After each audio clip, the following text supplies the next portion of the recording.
Now begins the recitation of the Aletheon, the divine avataric self-revelation of his divine presence. Avatar Adi Da Samraj. This is the culturally prescribed God idea of exoteric religion is not the divine itself, but only a cultural and entirely conditional means for turning to the divine.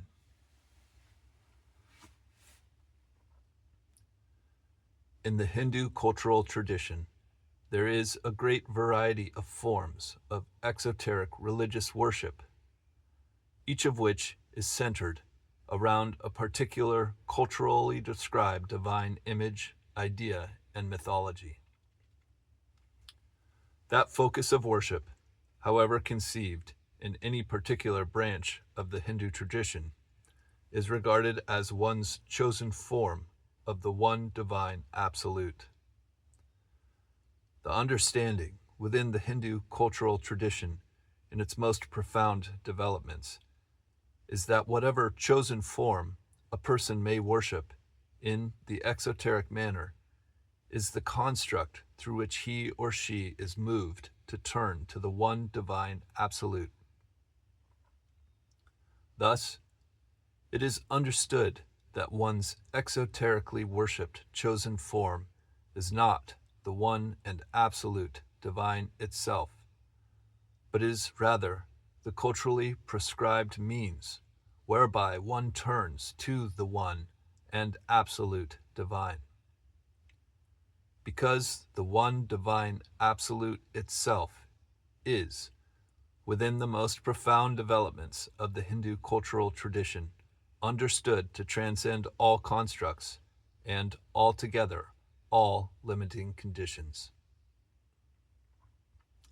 This understanding of the nature of exoteric religious worship is correct. Indeed, all the various modes of exoteric religion, not merely in India, but in all parts of the earth and in all periods of history, should rightly be understood to be varietal forms or variant possibilities of exoteric devotion to a chosen form of the divine, or to a particular culturally prescribed, and in accordance with tradition described, divine image, idea, and mythology. Westerners often mistakenly presume Hinduism to be irreducibly a form of polytheism, and as such of non-monotheism, or the worship of many different or separate gods, rather than the worship of one God, or of the one divine absolute. However, the right understanding of the Hindu religious tradition is not that it allows for a great number of separate absolute divinities, or otherwise disallows the one divine absolute. Rather, the right understanding of the Hindu religious tradition is that it, without prejudice, allows for the approach to the one divine absolute via or by means of any of the many possible chosen forms or chosen form traditions. The many different chosen forms worshipped in the exoteric manner by different families or different local or regional cultures are all presumed within the Hindu cultural sphere to be virtuous, because they are all understood to be means for turning to the ultimate divine, which is, within the Hindu cultural sphere, understood to be one and to be the absolute and only reality. The potential problem with conventional exoteric religious traditions in general is that any such tradition tends, or may tend, not to understand that it is its particular focus or cult of worship is simply one among many possible chosen forms.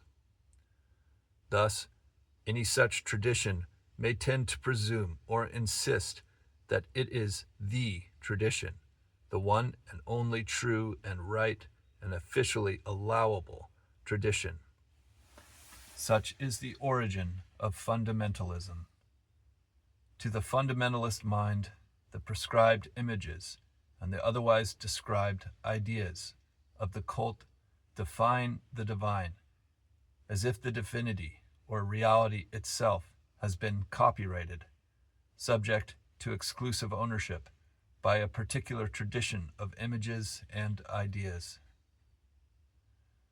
When the exoteric traditions themselves thus replace the divine itself with their own contents, the result is, in effect, idolatry, which is what characteristically even the exoteric traditions themselves say should not be done. Rightly understood, the traditional admonitions against idolatry are not a matter of forbidding the worship or worshipful use of material images in temples. The sin of idolatry is any and every act, either personal or collective, of replacing the divine itself with the constructs of approach to the divine. All the exoteric religious traditions of humankind, with their many and different images, ideas, and mythologies, are each and all at least positively oriented, if not altogether true and right, insofar as they are, in fact, oriented to ego-surrendering worship of the ultimate divine, which is reality itself. But all exoteric religious traditions are themselves, in every sense of their nature and origin, mere constructs. Whether a given tradition has, in the case of any individual, been inherited from one's family or one's local or regional or national or even international culture, or has been intentionally embraced from among any number of studied or somehow experienced alternatives in the course of one's life. Ultimately, the process of truly maturing in the transcending spiritual practice of life in reality itself requires the transcending of all constructs. It is not that there must be no use of constructs whatsoever in one's approach to the divine or the one in absolute reality itself. It is simply that all mere constructs must be understood to be such and embraced only as such. Ultimately, exoteric religion must become, or otherwise be, superseded by esoteric, transcendental spiritual practice, the ego transcending, body-mind transcending, construct transcending process of entering by esoteric and, in due course, perfect means into that which is inherently beyond and prior to all constructs and limitations.